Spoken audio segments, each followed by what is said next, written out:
Have you ever noticed how everyone's talking about change, but almost no one actually changes? Do you know why? Because it's way easier to post a motivational quote than to go to war with yourself. The hard truth is, you don't need more motivation, you need mourning. Mourning for the lazy, victim-minded, comfortable version of yourself that you feed every day with distractions and excuses. That might hurt, but it's supposed to. Because only discomfort leads to real transformation. And no, this isn't about slowly improving. It's about killing.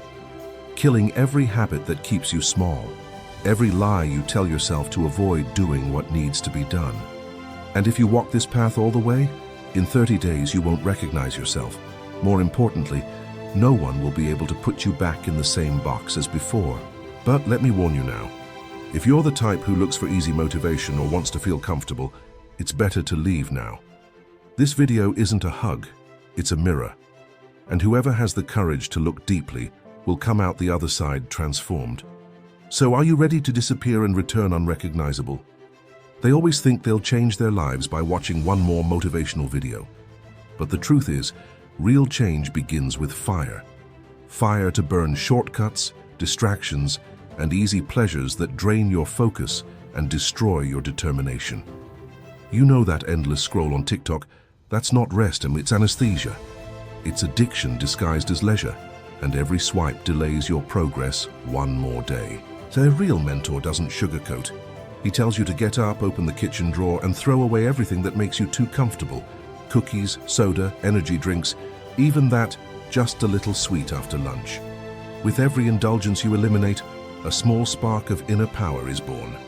That's where real motivation starts, when what used to be a treat becomes poison and you refuse to drink it. That's the kind of sacrifice that separates dreamers from transformers. Now write this on your mirror. That's right, on the mirror. Comfort is the enemy. Who do I become if I don't give up? Place it where you brush your teeth, where you see yourself, because this question will haunt you and guide you in the coming days. Waking up at 5 a.m. isn't about the time, it's about respect. Walking without your phone is a ritual of focus. Sleeping early is a war against chaos.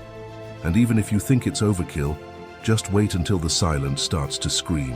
Now that everything that distracted you is gone, the field is clear. But be careful. Being empty doesn't mean being ready.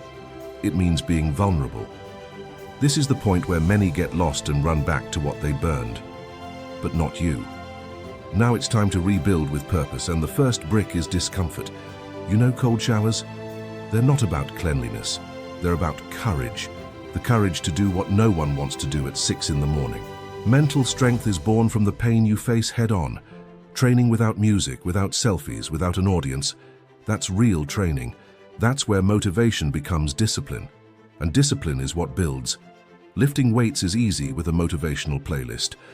What's hard is facing your own limits in silence. That's why at the end of every day, sit down with pen and paper and write with brutal honesty what you avoided, what you overcame, what you still need to conquer. That's focus in practice. At first you'll complain, this is hard and I'm tired and it's not working. That's normal. But around day 14 something shifts. The mirror starts showing a sharper face, the body responds. But the most powerful part? The silence of excuses. That's when determination takes the wheel. And if you've made it this far, congratulations. The external noise is gone, and the internal one is about to grow louder. There comes a point when even the sound of your own breathing annoys you. That's when the real battle begins. You versus your thoughts.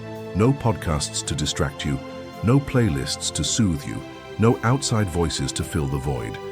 Just you and the noise coming from within. And let me tell you a truth no one likes to hear. If you can't handle being alone with your thoughts, maybe it's because you haven't learned to face yourself. Silence forces you to listen to what you've been ignoring for years. That conversation you keep postponing, that guilt trapped in an unsent message, that step fear stopped you from taking. Now's the time to send the "we need to talk" message, to apologize without but, to call your mum and tell the truth. Because real courage isn't yelling at the world, it's speaking with an open heart to the one who hurt you, or the one you hurt. That's when you feel the weight of freedom arriving. Most people turn back here, because this is exactly where truth screams louder than comfort. But if you let that truth shatter the walls of the character you built to survive, you begin to be reborn. This pain is surgical and necessary, but the process isn't over yet. Because after truth comes the most brutal part, and it won't give you a break. Now that silence has cleared your mind, the final test comes: total dopamine fasting. No phone, no screen, no music, just you, a notebook, a few steps outside, and the demons you've avoided for years. And don't be fooled, they will show up, but not to destroy you, to show you what you need to kill. This is the savage mode, where progress happens in the dark, and motivation doesn't come from likes, but from pain itself. Training with no excitement, no energy, no distractions, only focus and determination. Reading books that truly expand you, like The Subtle Art of Not Giving a Feck, Anti-Fragile, The Gifts of Imperfection. Writing about your anger, your losses, your mistakes. Not to punish yourself, but to understand yourself. Every night before you sleep, say quietly, "The old me would have quit here, but he no longer lives in me." That becomes your mantra. That becomes your armor. By the end of this stage, the transformation won't be visible to everyone, nor should it be. What changed was inside. What was reborn was silent. That's why, on day 30, don't celebrate. Don't post before and afters. Don't seek applause. Just stop, breathe, and ask yourself with brutal honesty, what's still left to burn?